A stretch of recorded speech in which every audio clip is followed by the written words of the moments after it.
जंगल में सूखा पड़ जाता है। बंदर और कबूतर एक पेड़ पर रहते थे। कबूतर प्यास और भूख से बेहोश हो जाता है। बंदर कबूतर को बचाने की सोचता है। बंदर लकड़ी से एक बड़ा झूला बनाता है और आसमान की ओर झूलने लगता है जैसे बादलों को बुला रहा हो। दिन भर झूला झूलता है और थक जाता है। अचानक तेज बारिश शुरू हो जाती है। जमीन पानी से भर जाती है। सभी जानवर पानी पीते हैं और कबूतर पानी पीकर ठीक हो जाता है, लेकिन बंदर रोने लगता है। फिर किसी ने लाइक सब्सक्राइब नहीं किया। एक समय की बात है।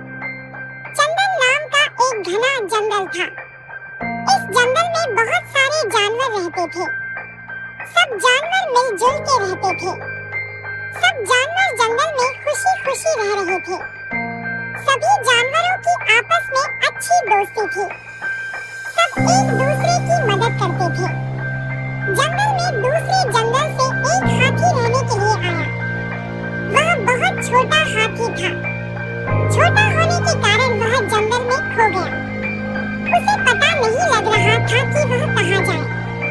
वह पेड़ के नीचे रो रहा था। उसको दूर से हिरन और खरगोश देख रहे थे। कुछ देर के बाद हिरन और खरगोश उसके पास गए। उन्होंने हाथी से पूछा, भाई तुम क्यों रो रहे हो?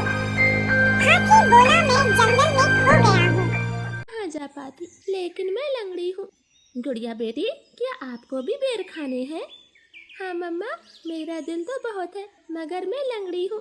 मेरी बेटी लंगड़ी है तो क्या हुआ, उसकी माँ तो स्वस्थ है। चलो आज मैं आपको बेरी के पेड़ पर ले जाती हूँ। आप भी जग्गू कुक्कू की तरह डाल पर बैठकर खूब बेर खाना। अब जल्दी चलो। फिर एक टोकरी में गुड़िया को बिठाकर मम्मा चिड़िया भी घर से बाहर चली जाती है। खट्टा मीठा बेर है, दिल कर रहा है इसकी गुठली भी खा जाऊं। नहीं जग्गू, गुठली नहीं खाना, बेर बहुत है, तुम बेर को ही खाओ। मैं तो कुछ बेर अपने घर भी लेकर जाऊंगा। कोको दोस्त, वो देखें, आपकी मम्मा भी इसी तरफ आ रही है। शायद उन्हें भी खट्टे मीठे बेर खाने होंगे। फिर मम्मा चिड़िया गुड़िया के साथ पेड़ पर बैठ जाती है। गुड़िया तो कई महीनों के बाद घर से बाहर आई थी। वो बहुत खुश होती है।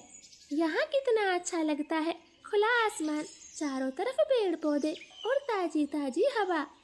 लो गुड़िया बहन, ये बेर खाओ, ये और भी मजेदार है। ऐसे वो तीनों गुड़िया को बेर तोड़ तोड़ कर खिलाते हैं। दूर छिपी हुई बुरी चील उन पर नजर रखे हुई थी। अरे वाह, एक साथ चार चार शिकार है, किसी एक का खात्मा तो हो ही जाएगा। बड़ी तेज भूख लगी है।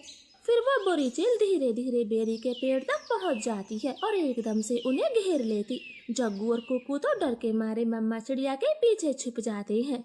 सब ऐसे ही खड़े रहो, अगर एक भी भागा तो कच्चा चबा जाऊंगी। बड़ी तेज भूख लगी है मुझे। नाना चील जी, हमें जाने दे, हमारी जान बख्श दे, छोटे बच्चों पर रहम करें। नाना चिड़िया, किसी एक को तो अपना शिकार बनाकर ही खाऊंगी। चील उनके सामने बैठी थी। तभी धीरे से जग्गू कौवा कुक्कू के कान में बोलता है, कुक्कू दोस्त, इस चील को गुड़िया को सौंप देते हैं। वैसे भी गुड़िया लंगड़ी है, ये जी कर क्या करेगी, कम से कम हम तीनों की तो जान बचेगी। जग्गू की ये बात सुनकर कुक्कू तुरंत अपनी माँ से बोलता है, मम्मा मम्मा, गुड़िया को यहीं छोड़ दो और चलो यहाँ से, हम अपनी जान बचाते हैं। हाँ भाई, ये भी ठीक है, मेरा काम इस लंगड़ी चिड़िया से ही चल जाएगा, तुम सब चले जाओ। चील ने इतना कहा ही था कि तभी रानो चिड़िया जोर से चील को धक्का मारती है और पेड़ से नीचे गिरा देती।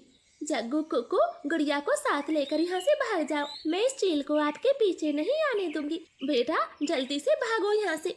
इतना कहकर रानो चील पर हमला कर देती है और जग्गू और कुक्कू टोकरी लेकर वहाँ से भाग जाते हैं। चिड़िया और चील में काफी देर तक लड़ाई होती है और आखिर में चील रानो को जान से मार देती है। मरगी, छोटी चिड़िया मरगी, मुझसे लड़ने चली थी, अब तेरा मांस में मजे से खाऊंगी। कुक्कू भाई, मम्मा अभी तक घर नहीं आई।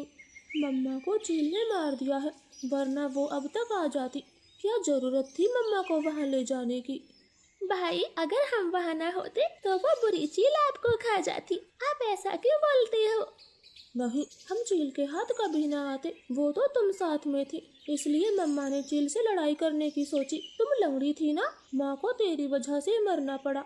अब तू ही माँ की हत्यारन है, समझी? ऐसे कुक्कू तो गुड़िया को ही दोषी ठहराता है। अब गुड़िया का ध्यान रखने वाला कोई नहीं था। कुक्कू सारे सारे दिन बाहर घूमता फिरता।